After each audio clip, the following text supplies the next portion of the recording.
ছেলেটা cold drinks খাচ্ছে, চাইলে তো দেবে না। আইডিয়া। ও না, মাথা এরকম ঘুরতে গেল, দেখো কা মাথাটা ঘুরছে।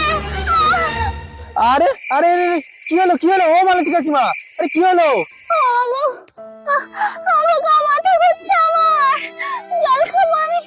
কিন্তু কিন্তু আমার কাছে তো জল নেই, এই কোল্ড ড্রিঙ্কস আছে, কোল্ড ড্রিঙ্কস খাও।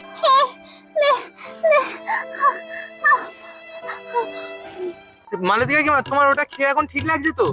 হ্যাঁ হ্যাঁ, এখন ঠিক লাগছে, কিন্তু যা একটা হয়ে গেল তো। আরে না না, ওটা তুমি পুরোটা খাও, তোমাকে দিলাম ওটা। আর তোমায় আমি কি বাড়ি ছেড়ে দিয়ে আসবো? হ্যাঁ, আমি বাড়ি ছেড়ে যেতে পারবো, ঠান্ডা খেয়ে এখন ভালো লাগছে। এরকম ফুলে ফেলে বুঝিয়ে ঠান্ডাটা নিয়ে নিলাম, ছিপিতে আনা হলো না, ঠান্ডা পরে একদিন খেয়ে নেবো।